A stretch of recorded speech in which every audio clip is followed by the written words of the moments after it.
you dirty potters. How are you today? Gonna be another one of those videos.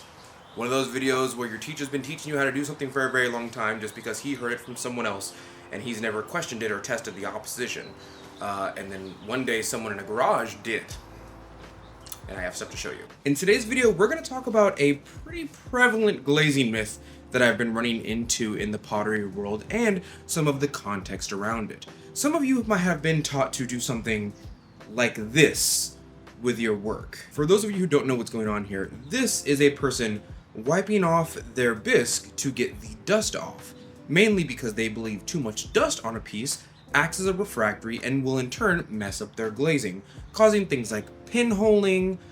Sometimes some people think it causes crazing, pitting, things of that nature. And in today's video, we're going to talk about the truth and some of the context behind that. Firstly, let's talk about what we're going to be addressing today specifically. What we're addressing today specifically is whether or not this is a good or bad thing to do with your work. But in order to get to the answer of whether you ought to be doing this or not to your work, regardless of whoever told you to, we need some clear understanding of what glaze is as a base and how it interacts with your work. Glaze is stuff floating inside of other stuff. For us, the other stuff is water, and the original stuff is glazed minerals. When these minerals get heated up, they turn into a glass-like substance that we know as glaze. But it's really difficult to just sprinkle powder on your pot and kind of call it a day, so we have to use something to transfer that stuff onto our pots. That means we have to use something like water. For us, glaze is a suspension, not a solution. Those two things are different. A solution is where water-soluble materials get combined with water and they kind of become one thing. That's what water-soluble materials are. For us, the high majority of our glazes are going to be non-water soluble. That means all the minerals floating in the water don't combine with the water. They just float inside the water. This is one of the main reasons your teacher is probably going to tell you whether you're dipping or brushing to either mix up or shake up your batch before actively glazing your bisqueware. Luckily for us, it's really easy to see this in real time because minerals are much more dense than water, which means without any special type of minerals or any suspension mediums that you usually find inside of bottled glazes, natural glaze that's handmade just kind of separates out. You can very easily see after a couple days that the water will be on the top and the minerals will be on the bottom. That's because the minerals are more dense than the water itself, and so they separate. When we're applying our glaze, we don't want them to be separate. We don't want to soak up just the water, because the water doesn't make glaze. The minerals is the thing that makes the glaze. We want to mix them up really, really well. Trying to mix them up and make them the same all throughout so that we have a nice even application is called homogenization. We want all of our glazed minerals to be nice and homogenized throughout the entire suspension so that when it goes on our pot, we make sure that it gets a nice even coat, which is kind of the primary point of dipping, to be honest, for most people. Okay, Dante, so we know that glaze is now made of minerals floating in water. Who cares? Well, your bisque work cares. Your bisque work is a porous network of clay that, if you introduce water to that bisque, the bisque soaks it up. Check this out. This is a brown bisque pot. This has no glaze on it whatsoever. I'm going to dump this inside of my bucket of water, and you're going to see all of the water get absorbed by the clay pores.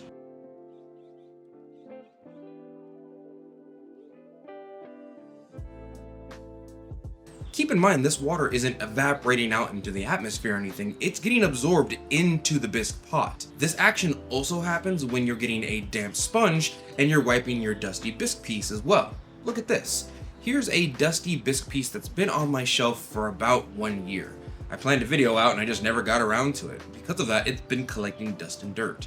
If I wipe this off with my wet sponge, the water just goes straight into the bisque body and gets absorbed into the pores. Because the bisque is just a tight network of pores, our pores, or capillaries as some people call them, suck up the water. And they keep it inside themselves until they evaporate out. So what you're doing by wiping off your bisque work before you actively glaze it is you're introducing water into the pores and or capillaries of your bisque work, and it's soaking up into your clay body. But you might not think that's too bad, but keep in mind, your bisque work can only drink up so much water before they become full.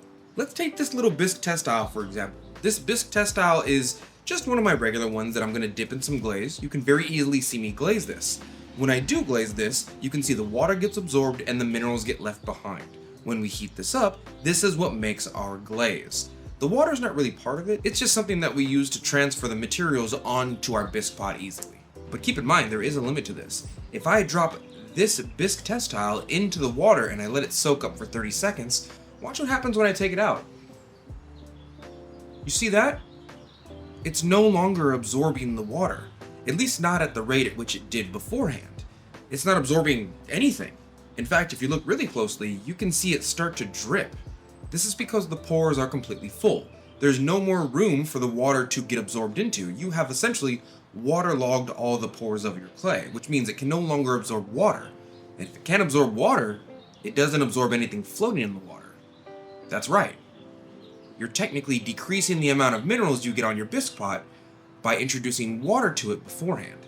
Well, Dante, if that's true, then why has my teacher been telling me to do it this entire time? Mainly because it's a practice that happened a very long time ago with production potters. Production potters will often make sloughs and warehouses of work over a very long period of time. And because of this, dust will settle on their work. And your teacher's technically right in one facet. If you get too much dust or you get a pile of dust on your work, it will mess up your glaze job sometime. That dust acts as a refractory, and that refractory can mess up your glaze job from time to time, depending on the glaze that you use and depending on how you treat your work.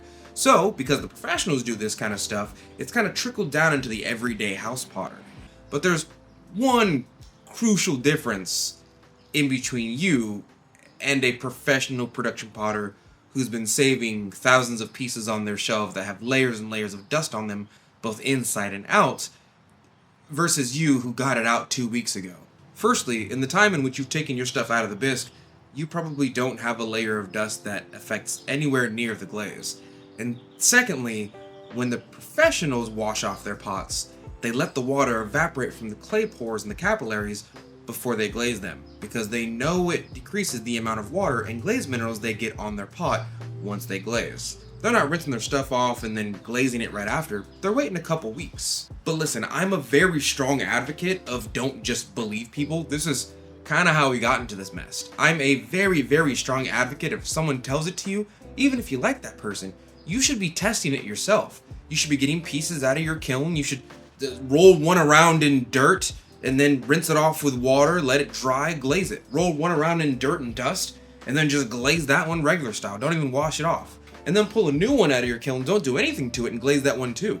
And see the difference in between all three. Hell, you should drop one in water for 5 seconds and then immediately glaze it, not do that to a different piece and glaze it with the same glaze to see the difference. That's what you ought to be doing. Huh. Luckily for you, you subscribe to this YouTube channel, and you've probably already clicked the button, you sexy potter. So, let's go over to the table and start our tests. Remember when we talked about glaze being just minerals floating in water, and then you mix them up and it essentially becomes real glaze? This is a bucket of glaze. Well, that soak up action we did just a second ago also happens with bisque pots and glaze, except for the difference is whenever you glaze a bisque pot, it's soaking up the water goes into the pores of the bisque work, leaving the actual glaze behind.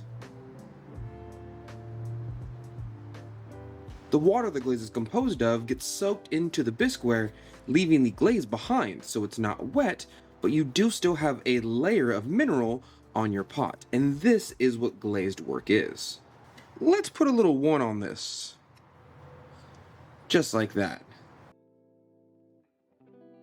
Let's take another bisque test tile, for instance, and just waterlog it with water before we glaze it.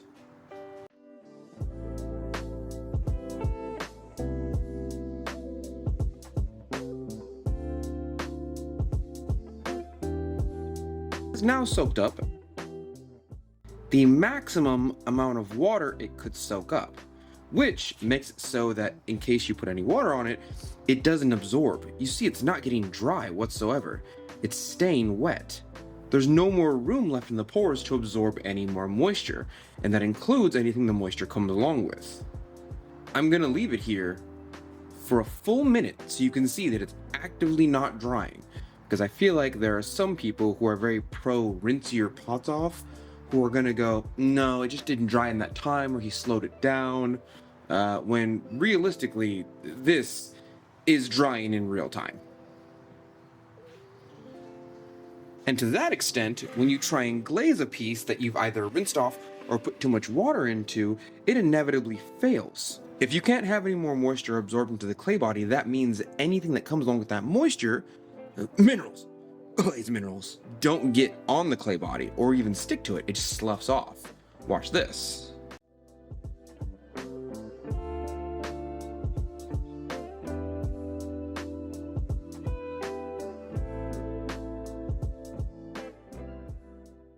Look how much less glaze I got on my pot, just because I put too much water in the bisque pot before actively glazing it.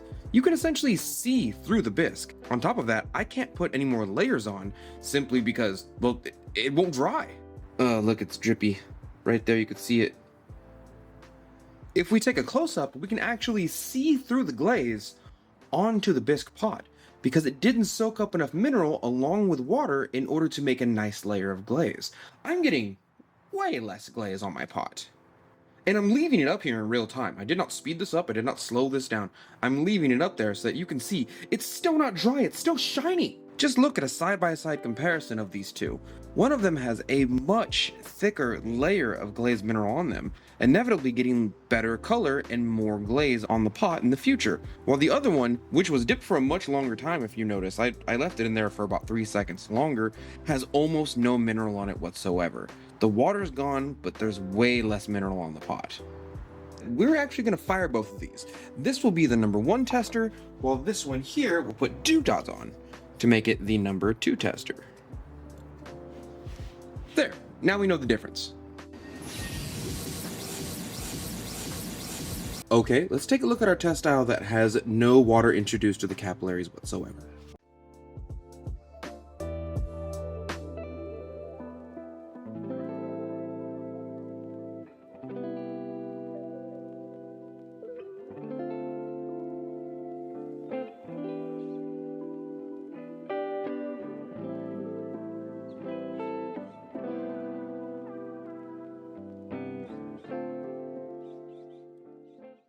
This is pretty good for our baseline test in that we introduced 0 water to this bisqueware before we glazed it.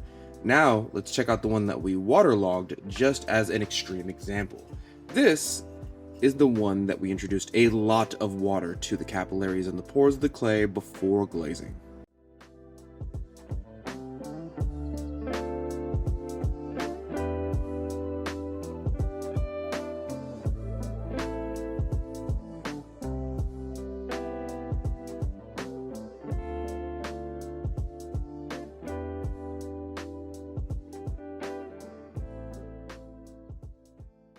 You see, as we explained earlier, the capillaries and the pores of this clay body are already full. Because of that, they didn't suck up any amount of water, and in turn, didn't suck up enough mineral onto the bisqueware along with it, because that's what's really moving it onto the bisqueware. Because glaze is just minerals floating in water, you need that water to be sucked up at a specific rate in order to cling a certain amount of minerals onto the bisque. The more suction, the faster the minerals get on there. But if you waterlog those pores with water beforehand, you're decreasing the amount of suction and the maximum amount of water it can suck in, and as a byproduct, the minerals with it. And the minerals are the thing that make the glaze.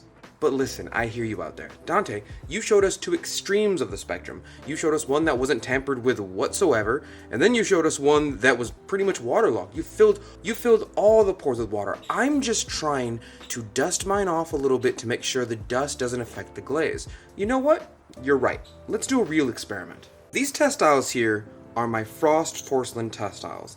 I save them for my more sensitive and finicky glaze. If there's anything that I want to see happen within a glaze, these test styles know much better and with much more clarity than something like a stoneware clay body like Beaming's with Grog. This is also a different type of porcelain, but still a porcelain clay body.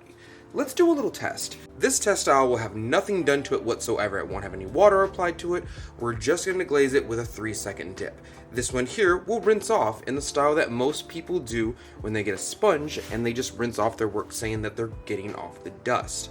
This one here, we will put more water into. We're going to soak this one for maybe about 2 seconds. And this one here, much like the other experiment I showed you earlier, we're going to completely waterlog. We're going to leave it in water for about 30 seconds or so. While this one here, we are going to split half and half.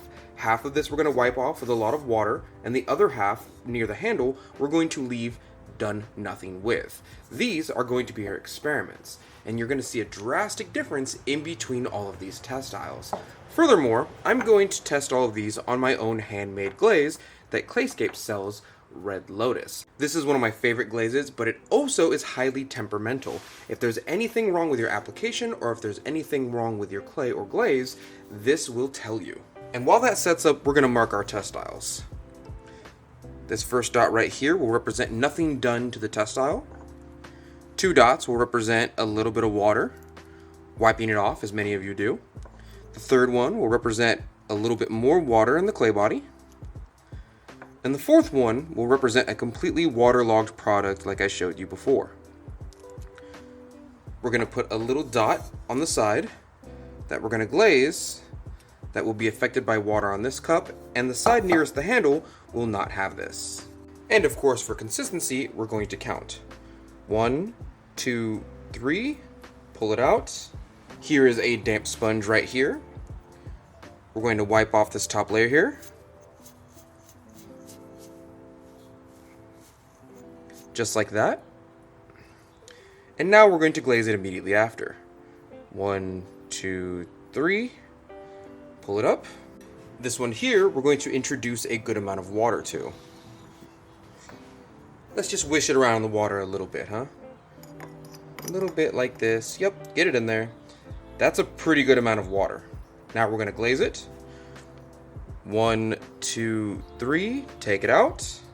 And this one, we're going to completely waterlog into the clay body. There you go. Yeah, get in there. Get in there. We're just going to let that sit for about a minute. Whew! Oh man, that is waterlogged. I mean, it's dripping. I don't know if you can see it, but it's actively dripping. All right, let's put it in there. Oh God, look at it. I can't take it anymore. I just want to die. It's for science. Didn't absorb anything. Why even fire? Whatever. It's for. I have to prove a point. I have to prove a point. And of course, I have a large bucket of the glaze. Because why wouldn't I have a large bucket of my own glaze? Just for intellectual consistency, we're going to get a sponge. We're going to wipe off the side that is furthest from the handle.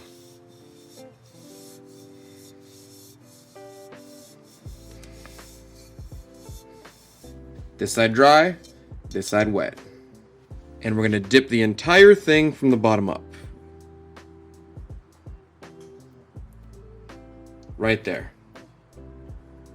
That was about 2.5 to 3 seconds, but still pretty good. You can actually already see that the side with the handle is dry, while this side still has some shimmer to it. It's almost like it's having trouble absorbing the water or something. That's crazy. All of our experiments are set. Let's put them in the kiln. Oh, this one's still wet. The third one's still wet? Are you serious?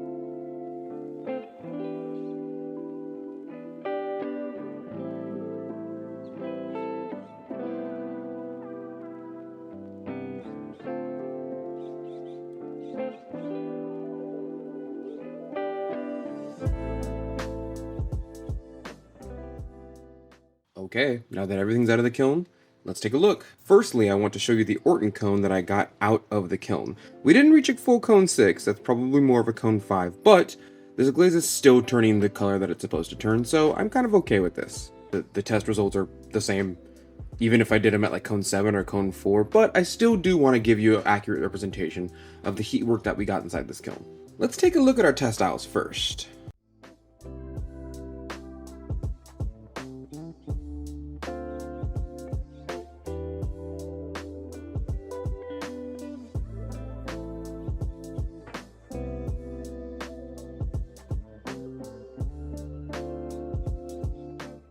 So this is our first textile that we did literally nothing to. We didn't wipe it off, we didn't introduce any water to the pores. So we got the maximum amount of color that we could get at cone 5. This is pretty good considering we reached a pretty straight cone 5, didn't even go to cone 6, but it went right underneath that. And this turned a pretty good red. This is kind of what I expect from that glaze. This one here is the one that we wiped off just a little bit.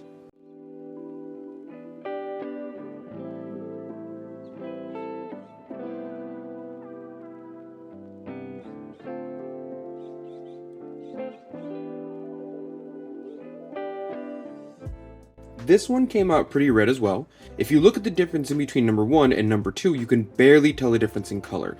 Down here, we didn't get as much color as we got up here. As for the first test style, you can see there's more red technically right here than there is over here. So we didn't mess up the color that much. This was maybe a one swipe with a very semi-damp cloth or a very semi-damp sponge. But if you look on the back, you can very easily see a difference. We got virtually no red in comparison to the amount of red we're getting on the back here, and this is a huge difference in comparison to the color.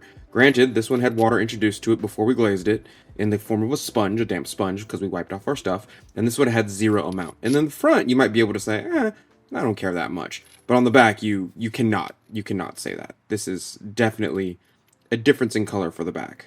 Strap your boots in, kids. It only gets worse from here.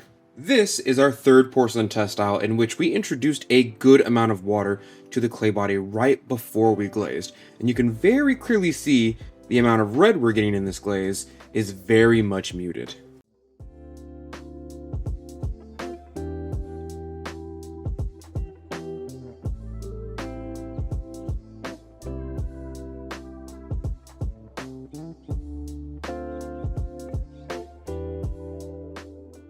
The back is even worse. It's just straight up brown, essentially. I mean, there's a little color up here if I'm smoking the copium, but there's no color here.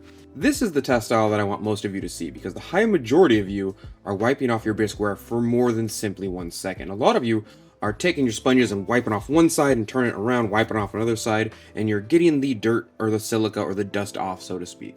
But you don't understand you're really hurting your work. And this doesn't look too bad by itself. You might think to yourself, yeah, that's the red they kind of promised me.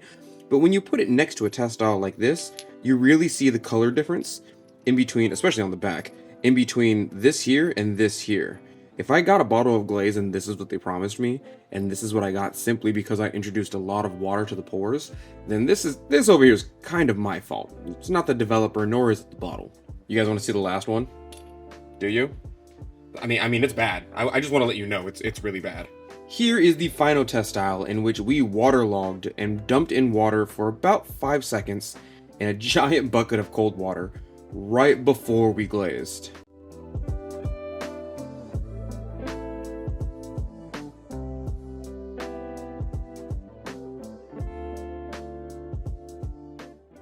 You can really tell that the capillary, I interchange between the word capillaries and pores, because technically speaking, what this is all about is how much the pores, or the capillaries, they're a little interchangeable to me, suck up the amount of water and the amount of minerals with it, because every clay body and everything, depending on how you bisque and how you treat your work, has a different amount of capillary suction. That is to say, the amount of water or suction any pore has underneath a certain amount of time. So if I hold my pot underneath a bucket of glaze for 2 seconds, there's technically a certain rate at which those pores suck up the water and the minerals as a byproduct. And that's sort of a very bad explanation of what we call capillary suction, especially with aspects to pottery. The thing that I care about is that I don't really care about the rate of capillary suction in my work if you're filling up the capillaries, aka the pores, with water in the first place.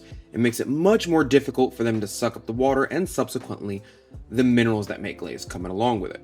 And now for our final test style, in which we wiped off a good amount, maybe about 3 good wipes with a damp sponge, on the opposite side of the handle, while we left the other side, closest to the handle, completely untouched by water, just to give you a good side-by-side on the difference.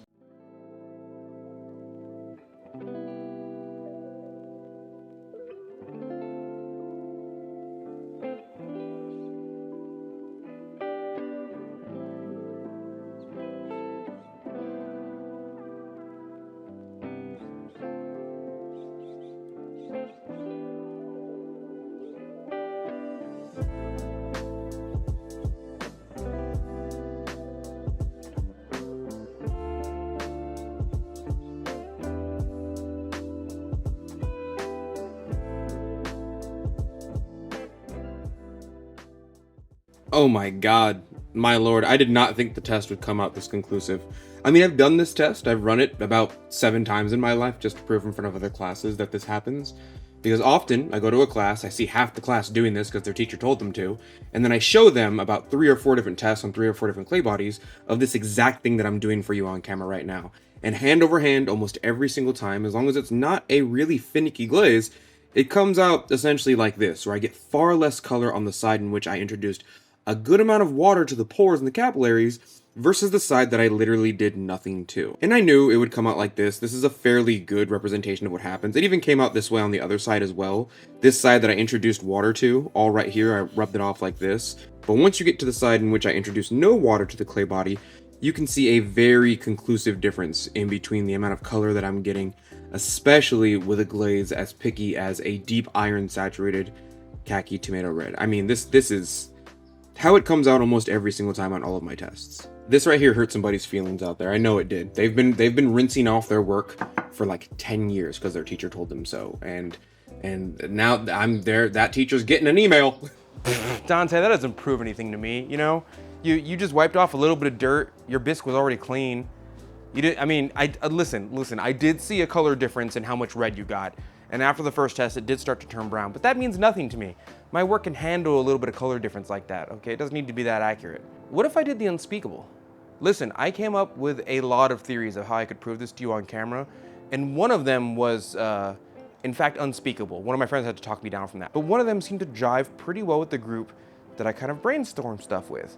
What if I take some of my older pieces that have indeed been collecting dust for quite some time? You can't see it, but I do have a space of unglazed bisque work, just like the rest of us. I sweep up a lot of dirt and dust from the bottom of my studio floor, and I just dump it straight on the pot. And then I blow it off with air. I don't introduce water to it whatsoever. I don't even wash it off. After that, I use it for a glaze review. And I don't tell you which glaze review it is. At the time in which you watched this video, you will have already watched this video in which you saw work that was perfectly fine. What if I'm 2 steps ahead of you the entire time? What if I doused my pieces in dirt and dust and silica and debris and just blew it off outside of my own breath and then glazed it and used it for a full episode? All the while, you have already watched that episode, not knowing that you in fact watched work that your teacher would have never let pass through the kiln because you didn't wipe it off with a wet sponge. Lo and behold, that was this glaze review. And here's the footage of me just dousing my stuff with dirt. Yep. Can you believe that those are the same exact pots? You should, because they are. If the dust and dirt and debris messes up your glaze job, and the only way to get it off should be to wipe it off with a damp or wet sponge, then these pieces should not look this good. You can go back and watch the glaze review now. Don't worry, I'll wait. I'll link it down below for you as well, actually. Yeah. I'll do that. I have time. Actually, I don't have a lot of space in the card, so I don't have time. And you know, here are my final words. Here's my piecemeal, my olive branch to those of you who do and don't believe me, is that I think this video is gonna end up being probably taken in by 4 different types of people maximum. The first type of person is just going to believe me because I showed them video proof off rip. And to them I say, don't believe me. Go and make about 3 items. Make sure that you do nothing to the first one. Glaze it. The second item, wipe it off with a damp sponge, a wet sponge, just like I did. Make sure you mark it so you know which one is which. Glaze it the same exact way you did the first one. Get the third one, dip it in water or wash underneath the sink water for 5 seconds, and then glaze it the same way you did the other 2. And then you will have verifiable proof to not only show you, your students, and probably the teacher who told you to do it in the first place, that this indeed does matter. The second type of person probably sort of believes me, but wants to do the test themselves. And for you, I would say, make sure you don't pick something like a clear or a celadon. You're gonna notice a difference in your color, but you're probably not gonna get so much of a color difference. Don't come back to me with test results from a clear glaze. It doesn't really work that way. You need a glaze that probably hasn't worked for you in the past. Try yourself a nice floating blue. That's a phase separation glaze, and I know for sure those things are dependent on thickness to a certain degree. And because of that, if you put water on any part of your pot and then dip your floating blue for 2 or 3 seconds and you come out, the spot you dipped will most likely turn out brown versus blue. The third kind of person is just not gonna believe me. The final say just kind of ends up being, look, I just like and believe my teacher more than you, so I'm just you know, they've never steered me wrong, so I'm just not gonna believe you. I'm gonna keep doing what they tell me, and I'm not gonna test out what you said because I just don't like you as much as I like them, which is fine. Hey, you know what? I can deal with that. At least we're honest with each other. The fourth kind of person is going to do one of my biggest pet peeves, and I'm so sorry I'm about to dump on you, but listen, there's a certain kind of person that seems to put hurdles in front of themselves in order to not get to the thing you need to be doing that you're not doing at the current point. You know, like, hey, you should do the dishes. Oh, those aren't mostly my dishes, they're yours. Well, actually, these are mostly your dishes. Okay, well, I don't feel good today. Okay, well, maybe do them tomorrow. And then tomorrow comes and they still don't do them. And you're like, hey, you were supposed to do the dishes yesterday. And they're like, oh, I actually have an appointment in about 5 minutes. So you're just making excuses. You're just putting hurdles in front of yourself. So the conversation that usually happens is, why did you wipe it off with water? Why don't you just use air? Oh, we don't want dust in the air. Okay, well, you walked 20 steps over to the sink with a lot of your work to go wipe them off individually, one at a time. Why can't you just walk the 20 steps outside of the studio door to blow them off and let the dust be outside instead of in the studio if you're so worried about it? Because oop, okay, at least we're honest with each other now. No matter which one of these people that you are, I want you to go back to whatever studio you work in and test this out. Wipe one down, don't wipe one down, and then introduce a lot of water to your last one. Glaze them all the same thing, the exact same way, and I promise you, you will notice a difference. You know, and at the end of the day, I don't really blame that many people, because whenever I talk to whoever got this information, they're like, oh, that's what my teacher told me. And then I go talk to the teacher and they're like, well, that's what my teacher told me before I graduated. And then I go find that guy, usually on Facebook, not Instagram, if you know what I mean. And then he's like, well, that's what my teacher before he died told me. And you keep kind of going back, and it ends up being somebody who once visited a production potter, and they're like, yeah, that's what the production potters do, so I figured if the pros do it, that's what I should do. Almost every time I trace this rumor back, that's where it goes back to, is a production potter who wiped off their work. And then it trickled down to us hobby potters who are just imitating what professionals do, but we're doing it with the wrong context, and we're getting less color as a result of it. Well, thank you, Dirty Potters, for joining me today. You know, there's lots of misinformation going on in the clay world, and it usually is siphoned down from professionals and then mistranslated like a bad game of telephone. But you can't really blame the people that are perpetuating the misinformation. I mean, I do, because you could test it pretty easily. But you can't really blame them too much, because they've been taught by someone who's been doing it for a long time, and their work seems fine. But it's kind of like believing your parents. You think your parents are the truth of God until you're like 10 years old, and then you start to kind of question things, and by the time you're 35, you kind of figure out, my dad doesn't know how to do that. He's just putting on a show because he's overconfident. And when you ask him who taught him that, he's probably going to say his dad.